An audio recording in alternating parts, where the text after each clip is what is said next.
The spring rains had softened the ground, so Dunk had no trouble digging the grave.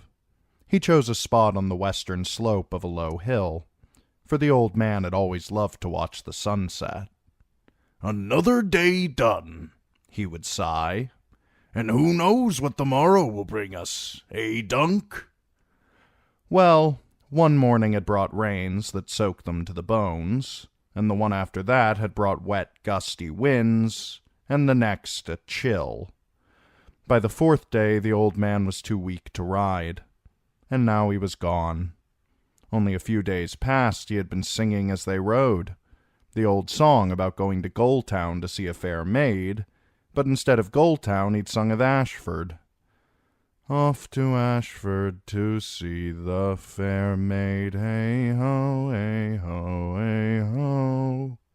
Dunk thought miserably as he dug. When the hole was deep enough, he lifted the old man's body in his arms and carried him there. He had been a small man, and slim. Stripped of hauberk, helm, and sword-belt, he seemed to weigh no more than a bag of leaves. Dunk was hugely tall for his age, a shambling, shaggy, big-boned boy of 16 or 17 years, no one was quite certain which, who stood closer to 7 feet than to 6, and had only just begun to fill out his frame. The old man had often praised his strength. He had always been generous in his praise. It was all he had to give. He laid him out in the bottom of the grave and stood over him for a time. The smell of rain was in the air again, and he knew he ought to fill the hole before it broke. But it was hard to throw dirt down on that tired old face. There ought to be a septon here, to say some prayers over him, but he only has me. The old man had taught Dunk all he knew of swords and shields and lances, but had never been much good at teaching him words. "I'd leave your sword, but it would rust in the ground," he said at last, apologetic. "The gods'll give you a new one, I guess. I wish you didn't die, sir." He paused, uncertain what else needed to be said. He didn't know any prayers, not all the way through. The old man had never been much for praying. "You were a true knight, and you never beat me when I didn't deserve it," he finally managed. "Except that one time in Maidenpool. It was the inn boy who ate the widow woman's pie, not me. I told you. It don't matter now. The gods keep you, sir." He kicked dirt in the hole, then began to fill it methodically, never looking at the thing at the bottom. He had a long life, Dunk thought. He must have been closer to 60 than to 50, and how many men can say that? At least he had lived to see another spring. The sun was westering as he fed the horses. There were 3, his sway-backed stot, the old man's palfrey, and Thunder, his war-horse, who was ridden only in tourney and battle. The big brown stallion was not as swift or strong as he had once been, but he still had his bright eye and fierce spirit, and he was more valuable than everything else Dunk owned. If I sold Thunder and Old Chestnut, and the saddles and bridles too, I'd come away with enough silver to... Dunk frowned. The only life he knew was the life of a hedge knight, riding from keep to keep, taking service with this lord and that lord, fighting in their battles and eating in their halls until the war was done, then moving on. There were tourneys from time to time as well, though less often, and he knew that some hedge knights turned robber during lean winters, though the old man never had. I could find another hedge knight in need of a squire to tend his animals and clean his mail, he thought. Or might be I could go to some city, to Lannisport or King's Landing, and join the city watch. Or else... He had piled the old man's things under an oak. The cloth purse contained 3 silver stags, 19 copper pennies, and a chipped garnet. Like most Hedge knights, the greatest part of his worldly wealth had been tied up in his horses and weapons. Dunk now owned a chainmail hauberk that he had scoured the rust off 1,000 times, an iron half-helm with a broad nasal and a dent on the left temple, a sword belt of cracked brown leather, and a longsword in a wood and leather scabbard. A dagger, a razor, a whetstone, greaves and gorget, an 8-foot war-lance of turned ash topped by a cruel iron point, and an oaken shield with a scarred metal rim bearing the sigil of Sir Arlen of Pennytree, a winged chalice, silver on brown. Dunk looked at the shield, scooped up the sword belt, and looked at the shield again. The belt was made for the old man's skinny hips. It would never do for him, no more than the hauberk would. He tied the scabbard to a length of hempen rope, knotted it around his waist, and drew the longsword. The blade was straight and heavy, good castle-forged steel, the grip soft leather wrapped over wood, the pommel a smooth, polished black stone. Plain as it was, the sword felt good in his hand, and Dunk knew how sharp it was, having worked it with whetstone and oilcloth many a night before they went to sleep. It fits my grip as well as it ever fit his, he thought to himself, and there is a tourney at Ashford Meadow. Sweetfoot had an easier gait than old Chestnut, but Dunk was still sore and tired when he spied the inn ahead, a tall daub and timber building beside a stream. The warm yellow light spilling from its windows looked so inviting that he could not pass it by. I have 3 silvers, he told himself, enough for a good meal and as much ale as I care to drink. As he dismounted, a naked boy emerged dripping from the stream and began to dry himself on a rough-spun brown cloak. "Are you the stable boy?" Dunk asked him. The lad looked to be no more than 8 or 9, a pasty-faced, skinny thing, his bare feet caked in mud up to the ankle. His hair was the queerest thing about him. He had none. "I'll want my palfrey rubbed down, and oats for all 3. Can you tend to them?" The boy looked at him brazenly. I could, if I wanted. Dunk frowned. "I'll have none of that. I am a knight, I'll have you know." You don't look to be a knight. Do all knights look the same? No, but they don't look like you either. Your sword belt's made of rope. So long as it holds my scabbard, it serves. Now see to my horses.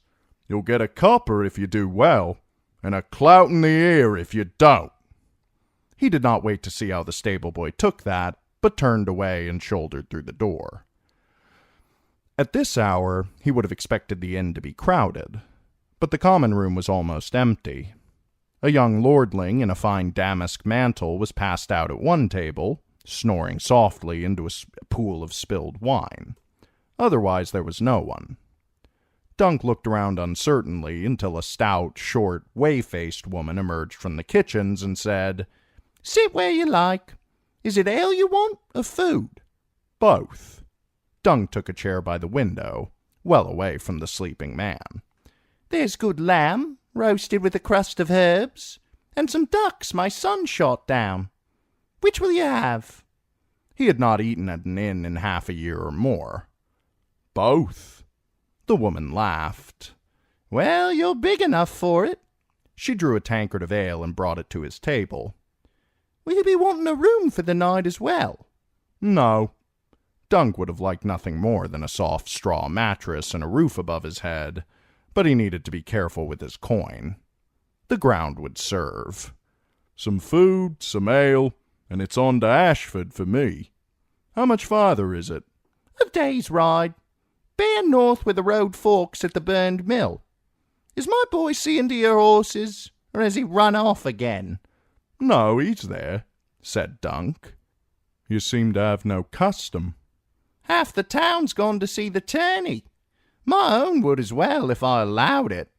They'll have this in when I go, but the boy would sooner swagger about with soldiers, and the girl turns to sighs and giggles every time a knight rides by. I swear I couldn't tell you why. Knights are built the same as other men, and I never knew a joust to change the price of eggs." She eyed Dunk curiously. His sword and shield told her one thing, his rope belt and rough-spun tunic quite another. "You bound for the tourney yourself?" He took a sip of the ale before he answered. A nut-brown color it was, and thick on the tongue, the way he liked it. "Aye," he said, "I mean to be a champion." "Do you now?" the innkeep answered, polite enough. Across the room, the lordling raised his head from the wine puddle. His face had a sallow, unhealthy cast to it beneath a rat's nest of sandy brown hair, and blonde stubble crusted his chin.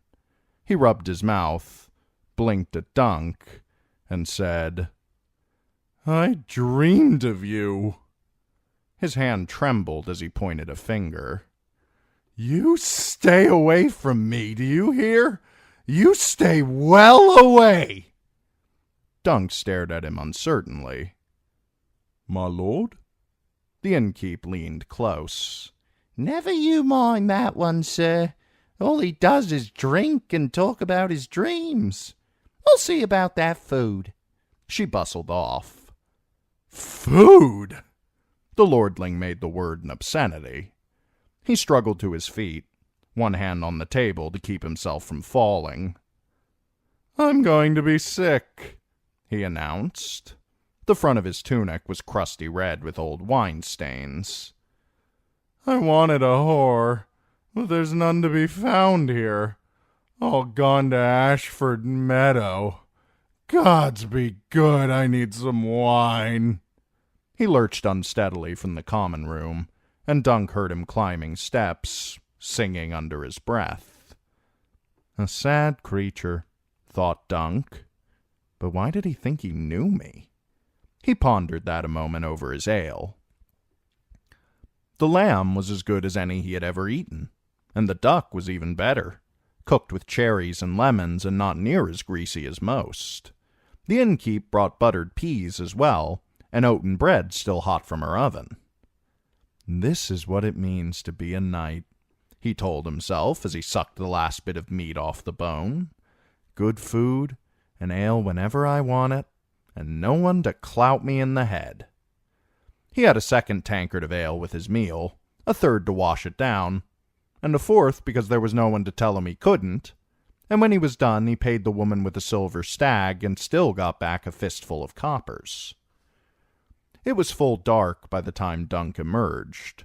His stomach was full and his purse was a little lighter, but he felt good as he walked to the stables. Ahead he heard a horse whicker. "Easy, lad," a boy's voice said. Dunk quickened his step, frowning. He found the stable boy mounted on Thunder and wearing the old man's armor. The hauberk was longer than he was, and he'd had to tilt the helm back on his bald head or else it would have covered his eyes. He looked utterly intent and utterly absurd. Dunk stopped in the stable door and laughed. The boy looked up, flushed, vaulted to the ground. "My lord, I did not mean—" "Thief," Dunk said, trying to sound stern. "Take off that armor, and be glad that Thunder didn't kick you in that fool head. He's a war horse, not a boy's pony." The boy took off the helm and flung it to the straw. "I could ride him as well as you," he said, bold as you please. "Close your mouth. I want none of your insolence. The hauberk, too. Take it off. What did you think you were doing?" "How can I tell you with my mouth closed?" The boy squirmed out of the chainmail and let it fall. "You can open your mouth to answer," said Dunk. "Now pick up that mail, shake off the dirt, and put it back where you found it. And the half-elm, too. Did you feed the horses as I told you, and rub down Sweetfoot?" "Yes," the boy said as he shook straw from the mail. "You're going to Ashford, aren't you? Take me with you, sir." The innkeep had warned him of this. "And what might your mother say to that?" "My mother?" The boy wrinkled up his face. "My mother's dead. She wouldn't say anything." He was surprised. Wasn't the innkeep his mother? Perhaps he was only prentice to her. Dunk's head was a little fuzzy from the ale. "Are you an orphan boy?" he asked uncertainly. "Are you?" the boy threw back. "I was once," Dunk admitted. "Till the old man took me in. If you took me, I could squire for you." "I've no need of a squire," he said. "Every knight needs a squire," the boy said. "You look as though you need one more than most." Dunk raised a hand threateningly. "And you look as though you need a clout in the ear, it seems to me. Fill me a sack of oats. I'm off for Ashford. Alone." If the boy was frightened, he hid it well. For a moment he stood there defiant, his arms crossed, but just as Dunk was about to give up on him, the lad turned and went for the oats.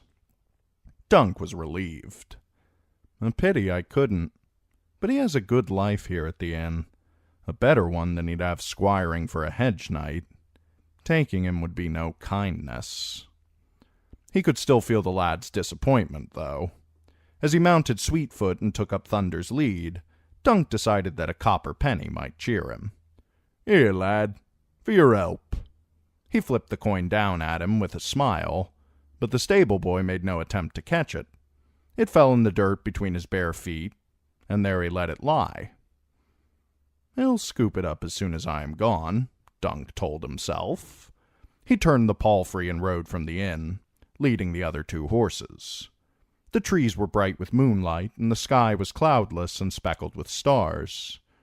Yet as he headed down the road, he could feel the stable boy watching his back, sullen and silent. The shadows of the afternoon were growing long when Dunk reined up on the edge of broad Ashford Meadow. 70 pavilions had already risen on the grassy field. Some were small, some large, some square, some round, some of sailcloth, some of linen, some of silk, but all were brightly colored, with long banners streaming from their center poles, brighter than a field of wildflowers, with rich reds and sunny yellows, countless shades of green and blue, deep blacks and grays and purples. The old man had ridden with some of these knights. Others Dunk knew from tales told in common rooms and round campfires. Though he had never learned the magic of reading or writing, the old man had been relentless when it came to teaching him heraldry, often drilling him as they rode. The nightingales belonged to Lord Caron of the Marches, as skilled with the high harp as he was with a lance. The crowned stag was for Sir Lionel Baratheon, the laughing storm. Dunk picked out the Tarley huntsman, House Dundarion's purple lightning, the red apple of the Fossaways. There roared the lion of Lannister, gold on crimson, and there the dark green sea turtle of the Estermonts swam across a pale green field. The brown tent beneath a red stallion could only belong to Sir Otho Bracken, who was called the Brood of Bracken since slaying Lord Quentin Blackwood 3 years past during a tourney at King's Landing. Dunk heard that Sir Otho struck so hard with the blunted long axe that he staved in the visor of Lord Blackwood's helm and the face beneath it. He saw some Blackwood banners as well, on the west edge of the meadow, as distant from Sir Otho as they could be. Marbrand, Mallister, Cargill, Westerling, Swan, Mullendore, Hightower, Florent, Frey, Penrose, Stokeworth, Derry, Perrin, Wild. It seemed as though every lordly house of the west and south had sent a knight or 3 to Ashford to see the fair maid and brave the lists in her honor. Yet however fine their pavilions were to look upon, he knew there was no place there for him. A threadbare wool cloak would be all the shelter he had tonight. While the lords and great knights dined on capons and suckling pigs, Dunk's supper would be a hard, stringy piece of salt beef. He knew full well that if he made his camp upon that gaudy field, he would need to suffer both silent scorn and open mockery. A few, perhaps, would treat him kindly, yet in a way that was almost worse. A hedge knight must hold tight to his pride. Without it, he was no more than a sellsword. I must earn my place in that company. If I fight well, some lord may take me into his household. I will ride in noble company then, and eat fresh meat every night in a castle hall, and raise my own pavilion at tourneys. But first I must do well." Reluctantly, he turned his back on the tourney grounds and led his horses into the trees. On the outskirts of the great meadow, a good half-mile from town and castle, he found a place where a bend in a brook had formed a deep pool. Reeds grew thick along its edge, and a tall leafy elm presided over all. The spring grass there was as green as any knight's banner and soft to the touch. It was a pretty spot, and no one had yet laid claim to it. "This will be my pavilion," Dunk told himself. "A pavilion roofed with leaves, greener even than the banners of the Tyrells and the Estermonts." His horses came first. After they had been tended, he stripped and waded into the pool to wash away the dust of travel. "A true knight is cleanly as well as godly," the old man always said, insisting that they wash themselves head to heels every time the moon turned, whether they smelled sour or not. Now that he was a knight, Dunk vowed he would do the same. He sat naked under the elm while he dried, enjoying the warmth of the spring air on his skin as he watched a dragonfly move lazily amongst the reeds. Why would they name it a dragonfly? He wondered. It looks nothing like a dragon. Not that Dunk had ever seen a dragon. The old man had, though. Dunk had heard the story 100 times. How Sir Arlen had been just a little boy when his grandfather had taken him to King's Landing, and how they'd seen the last dragon there the year before it died. She'd been a green female, small and stunted, her wings withered. None of her eggs had ever hatched. "Some say King Aegon poisoned her," the old man would tell. "The third Aegon, that would be, and not King Daeron's father, but the one they named Dragonbane, or Aegon the Unlucky. He was afraid of dragons, for he'd seen his uncle's beast devour his own mother. The summers have been shorter since the last dragon died, and the winters longer and crueler." The air began to cool as the sun dipped below the tops of the trees. When Dunk felt gooseflesh prickling his arms, he beat his tunic and breeches against the trunk of the elm to knock off the worst of the dirt and don them once again.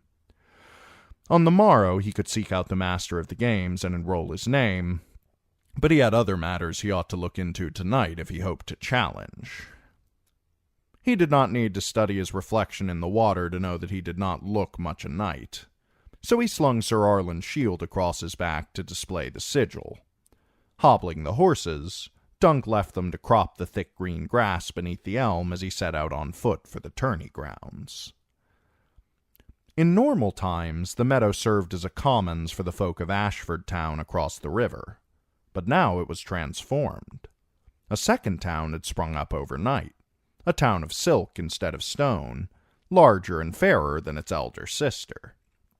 Dozens of merchants had erected their stalls along the edge of the field, selling felts and fruits, belts and boots, hides and hawks, earthenware, gemstones, pewter work, spices, feathers, and all manner of other goods. Jugglers, puppeteers, and magicians wandered amongst the crowds, plying their trades, as did the whores and cut-purses. Dunk kept a wary hand on his coin.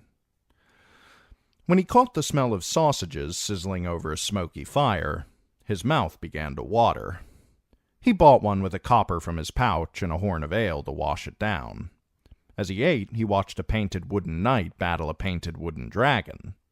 The puppeteer worked the dragon was good to watch, too. A tall drink of water, with the olive skin and black hair of Dorn. She was slim as a lance, with no breasts to speak of, but Dunk liked her face and the way her fingers made the dragon snap and slither at the end of its strings. He would have tossed the girl a copper if he'd had one to spare, but just now he needed every coin. There were armorers amongst the merchants, as he had hoped. A Tyroshi with a forked blue beard was selling ornate helms. gorgeous, fantastical things wrought in the shapes of birds and beasts and chased with gold and silver. Elsewhere he found a sword-maker hawking cheap steel blades, and another whose work was much finer, but it was not a sword he lacked. The man he needed was all the way down at the end of the row, a shirt of fine chainmail and a pair of lobstered steel gauntlets displayed on the table before him. Dunk inspected them closely. "You do good work," he said. "None better." A stumpy man, the smith was no more than 5 feet tall, yet wide as Dunk about the chest and arms. He had a black beard, huge hands, and no trace of humility. "I need armor for the tourney," Dunk told him. "A suit of good mail, with gorget, greaves, and great helm." The old man's half-helm would fit his head, but he wanted more protection for his face than a nasal bar alone would provide. The armorer looked him up and down. "You're a big one, but I've armored bigger." He came out from behind the table. "Kneel. I want to measure those shoulders. Aye, and that thick neck of yours." Dunk knelt. The armorer laid a length of knotted rawhide along his shoulders, grunted, slipped it about his throat, grunted again. "Lift your arm. No, the right." He grunted a third time. "Now you can stand." The inside of a leg, the thickness of his calf, and the size of his waist elicited further grunts. "I have some pieces in me wagon that might do for you," the man said when he was done. "Nothing prettied up with gold or silver, mind you. Just good steel, strong and plain. I make helms that look like helms, not winged pigs and queer foreign fruits, but mine'll serve you better if you take a lance in the face." "That's all I want," said Dunk. "How much?" 800 stags, for I'm feeling kindly." 800? It was more than he had expected. I could trade you some old armor, made for a smaller man. A half-helm, a mail hauberk." "Steely Pate sells only his own work," the man declared. "But it might be I could make use of the metal. If it's not too rusted, I'll take it and armor you for 600. Dunk could beseech Pate to give him the armor on trust, but he knew what sort of answer that request would likely get. He had traveled with the old man long enough to learn that merchants were notoriously mistrustful of hedge knights, some of whom were little better than robbers. "I'll give you 2 silvers now, and the armor and the rest of the coin on the morrow." The armorer studied him a moment. 2 silvers buys you a day. After that, I sell me work to the next man." Dunk scooped the stags out of his pouch and placed them in the armorer's calloused hand. "You'll get it all. I mean to be a champion here." "Do you?" Pate bit one of the coins. "And these others, I suppose they all came just to cheer you on?" The moon was well up by the time he turned his steps back toward his elm. Behind him, Ashford Meadow was ablaze with torchlight. The sounds of song and laughter drifted across the grass, but his own mood was somber. He could think of only one way to raise the coin for his armor, and if he should be defeated... "One victory is all I need," he muttered aloud. "That's not so much to hope for." Even so, the old man would never have hoped for it. Sir Arland had not ridden a tilt since the day he had been unhorsed by the Prince of Dragonstone in a tourney at Storm's End many years before. "It is not every man who can boast that he broke 7 lances against the finest knight in the 7 kingdoms," he would say. "I could never hope to do better, so why should I try?" Dunk had suspected that Sir Arland's age had more to do with it than the Prince of Dragonstone did, but he never dared say as much. The old man had his pride, even at the last. "I am quick and strong. He always said so. What was true for him need not be true for me," he told himself stubbornly. He was moving through a patch of weed, chewing over his chances in his head, when he saw the flicker of firelight through the bushes. What is this? Dunk did not stop to think. Suddenly his sword was in his hand and he was crashing through the grass. He burst out roaring and cursing, only to jerk to a sudden halt at the sight of the boy beside the campfire. You? He lowered the sword. What are you doing here? Cooking a fish, said the bald boy. Do you want some? I meant, how did you get here? Did you steal a horse? I rode in the back of a cart with a man who was bringing some lambs to the castle for my Lord of Ashford's table. Well, you'd best see if he's gone yet, or find another cart. I won't have you here. You can't make me go, the boy said, impertinent. I'd had enough of that inn. I'll have no more insolence from you, Dunk warned. I should throw you over my horse right now and take you home. You'd need to ride all the way to King's Landing, said the boy. You'd miss the tourney. King's Landing. For a moment, Dunk wondered if he was being mocked. Born in King's Landing as well. Another wretch from Flea Bottom, like as not. And who can blame him for wanting out of that place? He felt foolish standing there with sword in hand over an 8-year-old orphan. He sheathed it, glowering so that the boy could see that he would suffer no nonsense. I ought to give him a good beating at the least, he thought. But the child looked so pitiful he could not bring himself to hit him. He glanced around the camp. The fire was burning merrily within a neat circle of rocks. The horses had been brushed and clothes were hanging from the elm, drying above the flames. What are those doing there? I washed them, the boy said. And I groomed the horses, made the fire, and caught this fish. I would have raised your pavilion, but I couldn't find one. There's my pavilion. Dunk swept a hand above his head, at the branches of the tall elm that loomed above them. That's a tree, the boy said, unimpressed. It's all the pavilion a true knight needs. I would sooner sleep under the stars than in some smoky tent. What if it rains? The tree will shelter me. Trees leak. Dunk laughed. So they do. Well, if truth be told, I lack the coin for a pavilion. And you'd best turn that fish, or it will be burned on the bottom and raw on the top. You'd never make a kitchen boy. I would if I wanted, the boy said, but he turned the fish. What happened to your hair? Dunk asked of him. The maester shaved it off. Suddenly self-conscious, the boy pulled up the hood of his dark brown cloak, covering his head. Dunk had heard that they did that sometimes, to treat lice or rootworms or certain sicknesses. Are you ill? No, said the boy. What's your name? Dunk, he said. The wretched boy laughed aloud, as if that was the funniest thing he'd ever heard. Dunk, he said. Sir Dunk?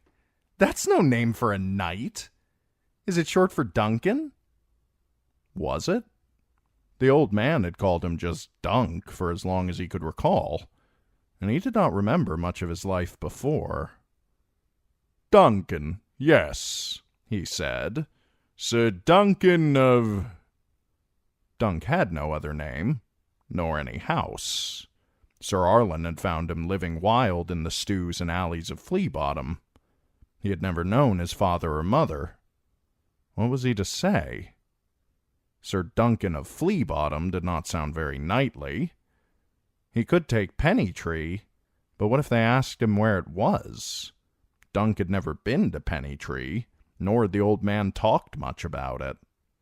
He drowned for a moment, then blurted out, Sir Duncan the Tall. He was tall. No one could dispute that. And it sounded puissant. Though the little sneak did not seem to think so. I have never heard of any Sir Duncan the Tall. Do you know every knight in the 7 kingdoms, then? The boy looked at him boldly. The good ones? I'm as good as any. After the tourney, they'll all know that. Do you have a name, thief?" The boy hesitated. "Egg," he said. Dunk did not laugh. "His head does look like an egg. Small boys can be cruel, and grown men as well." "Egg," he said, "I should beat you bloody and send you on your way. But the truth is, I have no pavilion, and I have no squire either. If you'll swear to do as you're told, I'll let you serve me for the tourney. After that, well, we'll see. If I decide you're worth your keep, you'll have clothes on your back and food in your belly. The clothes might be rough spun, and the food salt beef and salt fish, and maybe some venison from time to time where there are no foresters about, but you won't go hungry. And I promise not to beat you except when you deserve it." Egg smiled. "Yes, my lord." "Sir," Dunk corrected. "I'm only a hedge knight." He wondered if the old man was looking down on him. "I will teach him the arts of battle, the same as you taught me, sir.